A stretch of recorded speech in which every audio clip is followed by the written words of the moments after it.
G'day everyone, Kate from the Narrate team here. This week Adam asked the question, what is the relationship between self-control, goals and habits? Adam shares parts of the Bible in which people have had to commit to daily habits to reach a dream. Hey, good morning. For those of you that don't like crowded rooms, your friends at the 8:30 and 11:30 say hello. There's always that option. It's sure great to be with you. Listen, if you weren't with us last week for what we call Vision Weekend, especially if you're a guest or someone maybe just checking this place out, stalking us a little bit, trying to figure out if this is the right place for you. Just by way of quick reference, last weekend's podcast, being Vision Weekend, and the one before that, Calling All Owners, those would be great resources for you to just get a sense of who we are and what we're about. I don't think we've done anything in a while that's so, not eloquently, it's a mediocre sermon, but the information, I think, really summarizes what makes us us and what we call the win and what we don't call the win. So you can find those anywhere you find podcasts. And then also this Saturday, we've said from very beginning, let's exist so that we can serve the common good. So if you're looking to connect, and for whatever reason Sunday teams don't seem to be the best option right now, we think we can keep 50 people. We think we need 50 people this Saturday. So if you want to come split firewood, and the great thing about that is if you end up next to someone awkward, you can't hear them anyway. So there's the opportunity to form a relationship. There's also the opportunity to hide behind the noise of a splitter. And what Sarah's referencing there with splitters, A1 used to have, I think, 6 splitters, and we would rent all those. I don't know if we burned them up or what, but there's only 2 now available for rent. So we know of a couple where people are like, hey, you can use ours, but if you have one, and if you have a mall, then leave it at home. That's just too much work. Just kidding. You can bring that too. But so what I want to do for these next couple weeks is, before we jump into this next series starting October, we're going to call Simple But Demanding, and it's a conversation that I'm very excited about. But before we do that, it seems like September is a time of year where we really start thinking about our ideas and our vision and what we have accomplished and what we wish we would have accomplished. And so I just want to take these next couple weeks to talk about vision, to talk about our ideas, to talk about what separates those from who make things happen from those who don't. This morning, let me say, next week I want to talk about indigestion versus starvation. Because which one's really more lethal, I think, is the question that I would like to ask next week. This morning I want to talk about habits, which I know it'll probably come as a shocker to you. I love my habits. And which is ironic because the band and people who make fun of me, because every morning on Sunday morning I get up, I eat a 2-egg omelet, I head out the door, I come here, I always bring with me 2 bananas, and then after the 8:30 service I eat 4 peanut M&Ms and a banana, and then after the 10 o'clock gathering I eat 4 peanut M&Ms and a banana, and I forgot my bananas this morning, so I'm kind of freaking out. So if I fall over, it's probably just the lack of banana. So just kind of go on your merry way. Really what I want to do this morning is create a conversation in your family and in your relationship and amongst your roommates and your friends and your team on this issue of what's the relationship between self-control, goals, and habits. And I've already kind of tipped my hand that what I really want to drill down on this morning are habits. And I think in particular what I want to raise to the surface is, when we think about what makes great people accomplish great things, we start with these first 2, self-control and ideas. I'd like to suggest that probably what separates those who have accomplished much and those who are very fruitful from those who aren't are actually their habits. And maybe the best way to convince you, and if you're going to go to sleep, just stick with me for 30 more seconds, because I think this is really all I would have to say, is just stop and take inventory of your past and those people you've been on teams with, and you've been in bands with, and you've sat in classrooms with, and you've been on staffs with. And I'll bet you what you could identify is a bunch of people who you would say with 100% sincerity, not false humility at all, that they were like exponentially more talented than you. Right? You with me? Like, they were way smarter. They were way more gifted. I can think just off the top of my head of several people, even in my own, like, I've been working for churches since I was 20 years old, and there's so many people on my path along the way who I would say would be so much better at what I do than I ever could be. And yet they're not doing it. And that's not necessarily a shaming thing. That may be a God thing. But can you think of all the people who were way smarter, had way better business sense, did way better in med school, were way better, whatever it was, and yet they're not doing it and you are? And maybe the question is, why? Now, obviously, what I want to dig into is this idea of habits. I think this came up for me this summer. I was reminded of a book written by a guy named Ron Mell, who was a leader in Beaverton, Oregon, who had influence over a church that I actually met the Lord in Billings. And Ron Mell, the unique thing about his story is when he was around my age, I believe, while his kids were still young and in the house, he was diagnosed with this rare form of leukemia. And it was the type of leukemia that they didn't know whether it would kill him in a few years or a couple decades. And so bracing the tension of I may or may not be there for my kid's wedding, I may not be there for their graduation or for their first date, any of those kind of key life moments as he's looking at his little kids, he wrote a book called In Case I Can't Be There. And in it, it's just a brilliant book. All these chapters on here's the issues, and in case I'm not there, here's the way I think about them. And that this summer got me thinking about what like I can't write a book, I shouldn't write a book, I'll never write a book, I don't want to write a book. But what are those things? If I wrote a book, we would all get sued and you'd have to find a new church because I don't have an original idea. It would just be like cover-to-cover plagiarism. So that's not really an option. But really, what are those things? And this might seem a little dark, but I literally was one of those kind of got distracted by it projects and was using all the spare time I could find to do it, where I kind of compiled, like, if I was going to write a book for my boys, what would I write for them? And what would be those ideas? And it really centered around this thing that we talk a lot about. We try to talk about it once a year around here, and it's this idea that the daily leads to the dream. And as I was kind of like going, okay, so plagiarize Jim Collins here, and then this guy here, and this guy here, and her here, and here, and I was forming these bullet points. I actually created the document that I sent to my wife. I don't know that I have a very good will, but I do have for her in her Google Drive, like, if I die, please, like, buy these books for the boys. Here's the ideas. Here's what I'm very, very passionate about.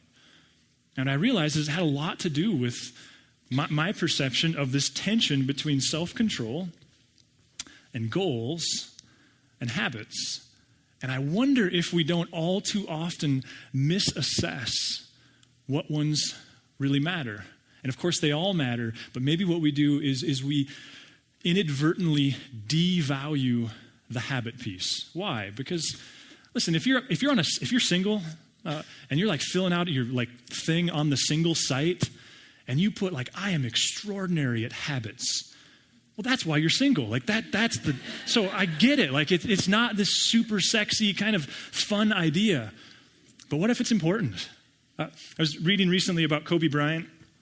And I know anytime we try to explain the success of someone like him and as someone as competitive as him, we're probably stepping into areas where we really can't speak matter-of-factly. But who could argue with the fact that Kobe's one of the most successful basketball players ever? He's got 5 NBA championships, 2 gold medals. I read that he's made over $200 million in his career. And the story was written by a guy whose name was Robert. It was written about a guy named Robert who was hired before the 2012 Olympics to help the Olympic team train for those Olympics. And he was a strength and conditioning coach, and he was brought on board to just like add to the strength and conditioning. And he tells a story of when they were training in Vegas. It was the night before the first exhibition game. Their last orders from Coach K were check back with us at 11 a.m., at which point we're going to have some exhibition action going on here. And so this guy, Robert, I don't even know why this is important, but it's so trivial. He got caught up in his hotel room watching the movie Casablanca. Is that even a movie? I don't know.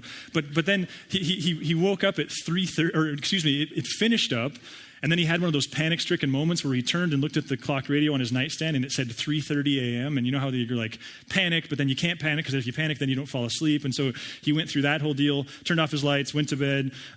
Felt like minutes later his cell phone rang. He picked it up, and he quickly learned it was Kobe Bryant on the other line. Kobe said, hey, I sure hope I'm not disturbing you. At which point he turned and looked at his clock radio. It said 4:15. I hope I'm not disturbing you. Like, are you kidding me? That is the definition of patronizing. But nonetheless, it's Kobe Bryant. Like, what are you going to say? No, not at all, he said. Kobe said, I was hoping you'd help me with some strengths work down here in the complex before the practice. He said, sure, I'll be down there in 20 minutes. So he strolled in the door at 4:35. He said when he walked into the gym, Kobe was wet, like he just crawled out of a swimming pool. He'd already been working out. They had a quick interaction. They proceeded to do conditioning work for 75 minutes. Then they went into the strength room, did strength work for 45 minutes. So that's 2 hours. So now it's 6:35 a.m. They come together, And Kobe says, hey, I want to shoot a few jumpers, so I guess I'm done with you. They went their separate ways, came back together at 11 when Robert walked back into the gym, and there's the usual suspects. There's Coach K, and there's LeBron James, and I don't know who else was on the team that year because I don't watch the Olympic basketball team. I think it's like 18-year-olds playing 11-year-olds, but nonetheless, so sorry if that offends you. So he sees Kobe off in the distance shooting hoops. And he walks over to Kobe, and by the time he gets to Kobe, Kobe had sunk a few more jump shots, and he said to Kobe, hey, good job this morning. To which Kobe said, what? He said, well, you remember that 2 hours? Remember you woke me up at 4:15 in the morning. Remember that 2 hours? Oh, yeah. He said, thank you. And he just began to feel like a dork and began to apologize to Robert for getting up out of bed at 4:15 in the morning to help him work out. To which Robert said, so when did you finish? Kobe's like, what? You said you were going to shoot some jumpers. When did you finish up? And at that point, he said, Kobe got this smile on his face, and it wasn't arrogant. It wasn't one of those. But he said, well, actually, that last shot I just hit, he said, that was my 800th make, and I decided, when you walked out the gym, I decided I wanted 800 makes before the exhibition game, so that was number 800. So just now, just finished. Now, you hear a story like that, and because you feel so not that, what I'm wondering is if we all too quickly reach for self-control and go, that guy, he has some incredible self-control.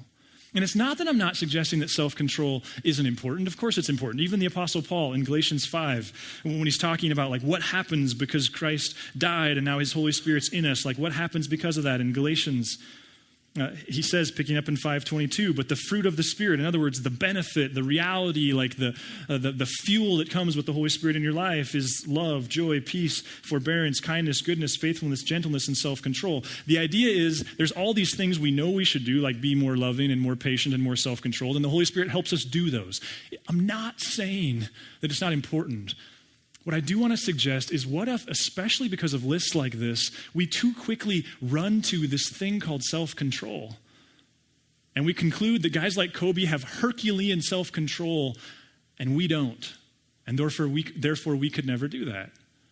Or is it vision? To some people, have you ever in your life, when you were 10 years old and you're really hoping to score 8 points that weekend in your basketball game, did the thought ever cross your mind that you should shoot 800 shots or make 800 before your game that day? Well, see, that would make the point that they have ideas that we don't have, and that what separates us, especially in a culture, have you noticed, we laud visionaries. That's the thing. Who's the visionary? They're a visionary. They got great vision. Every great visionary I've ever known would be the first to tell you, it's not vision. It's not what separates us. And there's probably evidence all over your house that you don't struggle for ideas, right? There's things under your bed and in your garage and boxes never been opened and walls that are half painted and skills that you've half learned. Do you lack for ideas? Is that your problem?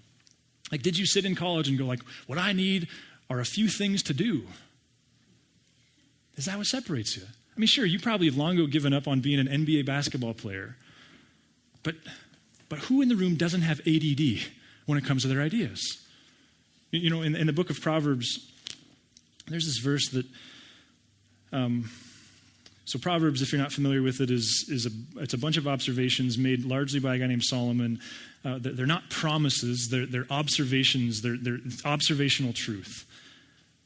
This one, I don't have any verses painted on the doorframe of my house, nor do I intend to, but if I did, this would be it, and now you'll know why I don't, because it's just a little, weird. A sluggard's appetite is never filled, but the dreams of the diligent are fully satisfied. What is he observing here? Is what separates those in college, those on the team, those who accomplish from those who don't, is it some have better ideas than others? Is that what he's saying? Or is he in fact, this author, is he observing, listen, the difference between the fruitful and the unfruitful? It's this thing called diligence. They both had great ideas. They both laid in bed at night and had thoughts. They both made it to Lowe's and actually bought the tile. And some actually it's installed, and some of it, the boat that's never been used is parked above it. I have a friend, David Casey, who many of you know, he's this remarkable musician in town, and part of what fascinates me about his story is he really supports his family of, I think he has 7 kids. I lose track. I think it's 7 kids.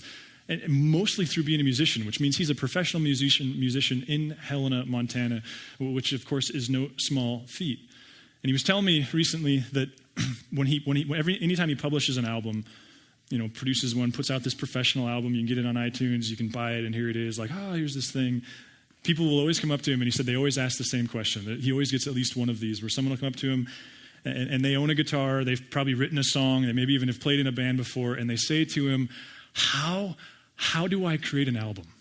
Like, how do I do this? What do you think he says? Get self-control. What do you do? It's like, how do I make the freshman football team? Well, I don't know, be self-controlled. Like, it's true, but it's like, how do you be good at business? We'll be successful. Well, thank you. That's so descriptive. What do I do with that? What do you think he says? You need a goal. You need some vision. No, they have vision. They have a goal. You know what he says to him? Go out to your garage and tune your guitar. And they're like, nah, seriously. He's like, no, I'm serious. Go out to your garage and tune your guitar. And every one of you who's ever accomplished anything knows exactly what he's talking about. How do you do that? Well, I guess what I want to argue is you translate the goal to a daily behavior. And maybe what separates the Kobes, and I'm not saying he doesn't have certain makeup that none of us ever will, but maybe it's not the self-control, and maybe it's not even, who here didn't at some point dream about being a famous musician or athlete or something? Maybe it's not those things. Maybe it's not vision, maybe it's not goals. Maybe it's the ability to translate the dream, into the daily. And where this summer I got really excited is I just challenged myself. I feel like we're a community that is so pregnant with ideas that we've got to constantly be talking about, but how do they actually happen? And so talking about this idea of the day leading to the dream, I think, is a value of ours that we want to revisit at least every year. And the summer I bumped into, there's a heap of research out there on this, this idea of self-control. And I referenced that on the mind map. There's all kinds of books and resources you can look into, because you should check my sources, because I largely often don't know what I'm talking about, but that's why I give you those, because I'm making observations like you are. But there's a growing body of research that says when you wake up in the morning, and I wake up in the morning, we both have about the same volume of self-control. That there's not Herculean self-control and normal guy, normal gal self-control. That if we're healthy, physically and all those different things, we all have a certain amount of self-control. And what this research is saying more and more is not only do we have a fixed amount, but like any commodity, we use it up as the day gets long. That you burn it. And when you burn it, you're left without it, which, by the way, is why, most arrests happen when? Do they happen at 11 a.m.? Is that when we tend to make our stupid decisions? No, why do they happen at 1 a.m.? Because you're out of self-control. You're tapped out. Have you noticed that you can get up in the morning and go for a run and have a healthy breakfast, and you can go to lunch and skip the fries? You can even come home from dinner and have 1 serving, not 3, and then it's 8:15, and what are you doing? Reaching for the Lay's potato chips. Why? Because what the research says is you have a fixed amount of self-control, and it gets used up as the day gets long. Now, I think a fascinating conversation is, how does what science is saying tell us about what the text says that the Holy Spirit does by way of giving us self-control? But here's where this lands. What it suggests is that you don't explain Kobe Bryant by saying that guy has Herculean self-control. In fact, those who understand professional athletes and their work habits, what they'll tell you is Kobe probably wasn't doing anything that morning that he doesn't do 5 days a week. And so you look at it and you go, I can't believe you go to the gym every morning. I can't believe you never have a French fry. And the other person looks at you like, nah, why? Because habits, and if nothing else lands with you, please hear this. I think it's worth your consideration. Habits don't use up your self-control. When you do something, now that can be a bad thing, it can also be a good thing. And what those who study this would say is that Kobe For him to get up and do that didn't take any more self-control than it might take for you to get up and turn on the Today Show and sit there on the couch for 20 minutes while you drink your coffee. Why? Because you're both living from a place of habit. It raises this question then. What if God designed, what if God designed us for habits? What if habits, and what if as Christ followers, especially as we read the text and we see how hard Jesus landed on the Pharisees and how much they made the habit the end game? Is there a way to hold that in tension with the reality that habits are essential if we're to thrive? One guy uses the analogy of a person riding on the back of an elephant and trying to steer an elephant. They use that to explain what it's like to try to do the right thing via your self-control. Like, you can do that, but can you do that long term? I mean, I don't know how you steer an elephant, like grab it by its ears or whatever it is, but can you muscle that thing long term? No, you can do it for short bursts of time. And this idea of habits, for me, comes up in the text when you think of the people of Israel and their rather infamous story as they wandered through the wilderness. Think of the 12 spies. Now, if you're not familiar with the story of the 12 spies, remember Charlton Heston leads the people out of Egypt. They wander across the desert. They get into this area. God's ready to push them into the promised land, this land that God has been promising to Abram for hundreds of years. They're ready to go, and Moses, being a phenomenal visionary leader, goes, hold on here. God's telling me that before we all go, we should send 12 of you. Like, let's shoot a bullet before we shoot a silver bullet. Like, or let's shoot a bullet before we shoot a cannonball. Like, so why don't you guys go, check it out, and report back? And so these 12 guys go, and here's the commission Moses gives them. And we found it picking up now in Numbers chapter 13. He says, see what the land is like and whether the people who live there are strong or weak, few or many. What kind of land do they live in? Is it good or bad? What kind of towns do they live in? Are they unwalled or fortified? How is the soil? Is it fertile or poor? Are there trees in it or not? Do your best to bring back some of the fruit of the land. So they're like, let's go house shopping before we just buy a house. And they go, they spend 40 days. They eventually return to Moses. And here's the way the text describes their report. They gave Moses this account. We went into the land to which you sent us, and it does flow with milk and honey. Here is some of its fruit. Now you're going like, milk? This is where we go like, milk and honey. What they're describing here is a land that was fertile. Like, if animals are producing milk, that means they're healthy. If the land is full of bees, that means there's lots of what in the land? Flowers, which means it's not like your house plants who live perpetually and don't ever blossom. It means the conditions are ideal, which means they flower, which means there's bees, which means there's honey. So this place rocks is what they're saying. Like, this is good land.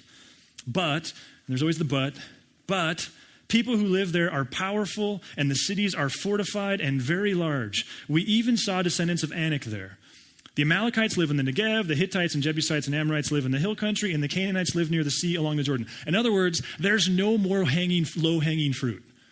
In other words, there's competition in this business. In other words, we're not the only ones who want to get into med school or get that degree or get that training or land that job or marry him. It's competitive.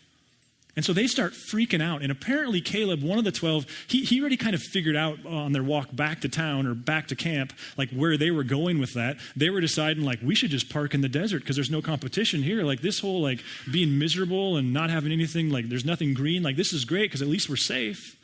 And Caleb pipes in. He says, we should go up and take possession of the land, for we can do it. But Caleb's counsel, it lost.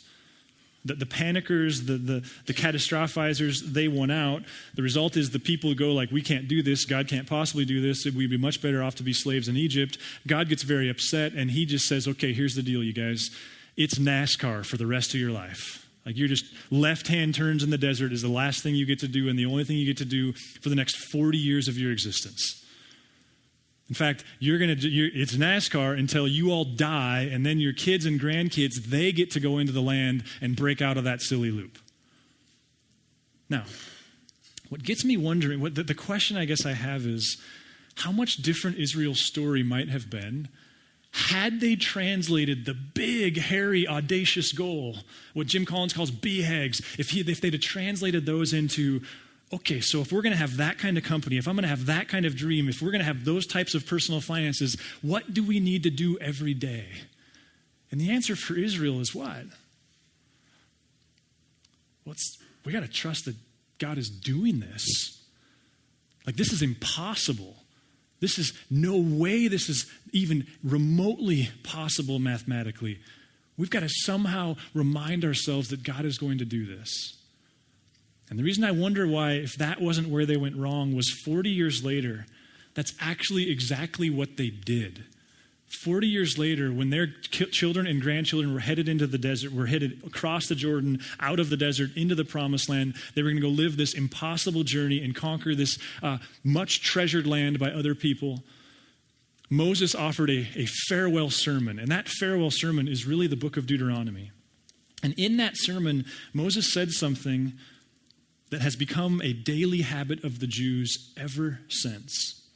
It's something they've clung to for well over 2,000 years. Picking up in chapter 6, verse 4, Moses said, "Hear, O Israel, the Lord our God, the Lord is one. Love the Lord your God with all your heart, with all your soul, and with all your strength." That statement has become historically what the Jewish people call the Shema. And a serious, devout Jewish person will not live a day without starting their day, revisiting the idea in the middle of their day, revisiting it again as they get home, and revisiting it again before they go to sleep at night. It's this thing where they go, okay. This life God has called me to, this God he's called me to trust, this thing defies logic because everything I see around me says faith is ridiculous and there's no way and never, and it tells me life is about me. And so what do they do to lean away from that? They roll out of bed and they say, "Hear, O Israel, the Lord is one. He's in charge. This is his story, not mine. Life is about him, not me. Love the Lord your God with all your heart, soul." Oh, yeah. My job was never to impress people. It was always to serve them. My job was never to impress people. It was always to serve God. And it became a habit. And it's a habit that they revisit over and over and over. Maybe what you need to do is find the opportunity to buy someone coffee who is highly successful at something you respect. And I challenge you, find somebody who doesn't just nerd out on habits. I almost guarantee you will.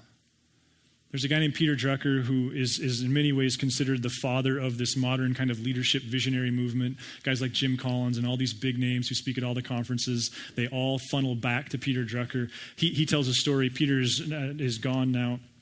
Peter tells a story of a time when this Hungarian professor who he looked up to mightily and he had researched his work and used his research, this Hungarian professor reached out to Peter. So like this guy whom he revered reaches out to him. And he asked him if he can interview Peter because his latest research is on creative people. And he's like, you, Peter, are creative. So here's the questions I would like to ask you. And Peter got this in written correspondence because this was pre-internet. And we actually have the letter Peter wrote back. And it basically says, "I decline. With all due respect," he said, "I have so much respect for you." And he cites all the different things that he's learned from him. He says, I appreciate the questions. I couldn't possibly answer any of them. And then he says this. He says, "I am told I am creative. I don't even know what that means. I just keep plodding." I don't even know what that means. I just know that I just keep. What is he saying? The same thing the people of Israel. I've just translated whatever it is I've set out to accomplish into this daily activity. Listen, if you're a Christ follower, it's not lost on you that the journey God has put out in front of you is an impossible journey, an incredibly difficult journey. And you are a part of a couple 1,000-year-old movement of people who have struggled to trust in God. And the wise ones have understood long before you and I's feet ever touch the planet, you don't do that without creating a habit in which you remind yourself of it often and repeatedly. Like many of you, my kids are involved in sports and getting to that age where I'm realizing that I should have put on my license plate the Hushka shuttle bus. Is this I just drive a triangle every evening, right? Just driving kids around. And I love sports, and I love watching them grow in sports, and I don't know how many times I've said to them this summer, and I think this is part of where this bubbled up, something that I'm sure many of you say to your kids, and that is just simply like, guys, this is awesome, but sports are only valuable to the degree that they teach you how to set a goal and then break that into daily activities that you can do to reach it. You're not going to go to the bigs. You're not going to make the NFL. But that goal of making that team next year or having this accomplishment in this sport this year, great. Now, how does that translate to what you need to do every day to make it happen? You know, there's a prayer that Jesus taught his guys, and it's a prayer that probably everyone, no matter what your faith journey looks like, is aware of. It's often referred to as the Lord's Prayer. Jesus was asked, like, hey, how do we pray? And he offered something, and I think us evangelicals, we unfairly beat up people who have used this traditionally in the form of habit. Because he said this, just pray this, our Father in heaven, hallowed be your name. Let me ask you this, what would happen in your journey if 3 times a day you revisited the fact that God is bigger, better, more important, and in control? He says, and then when you feel like you've moved through that, then go into your kingdom come, your will be done on earth as it is in heaven. What would happen if 3 times a day you could remind yourself that getting your way wasn't the goal? Someone asked me recently, like, what's the point of prayer? And I was like, man, I have so many questions, but here's one thing that's clear to me. Prayer makes me self-aware of those things I feel like I have to have. And in the process of becoming aware of that, I go, oh yeah, my way wasn't actually the goal here. And there's lots of evidence that it's not even the ideal. Give us today our daily bread.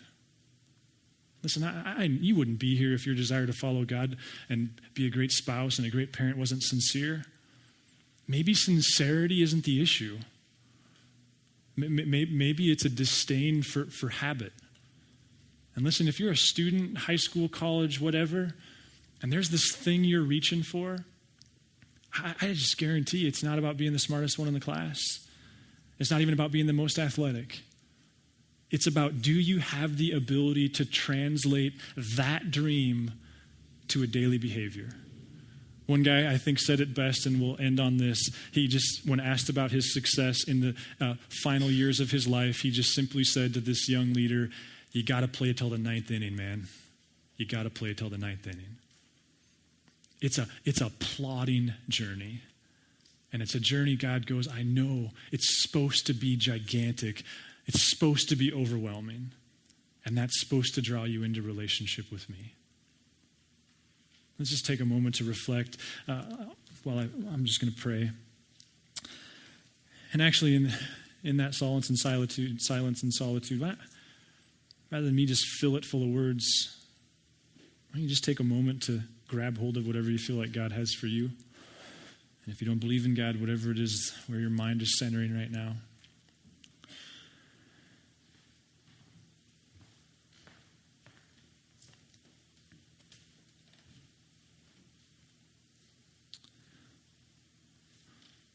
God,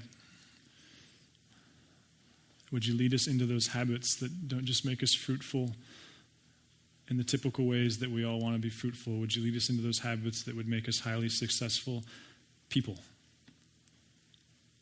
Like highly successful character and highly successful at trusting you through the arduous journey of life. Amen. If you would like to engage further with Narrate Church, you can find contact information online, www.narratechurch.org. We would love to hear from you.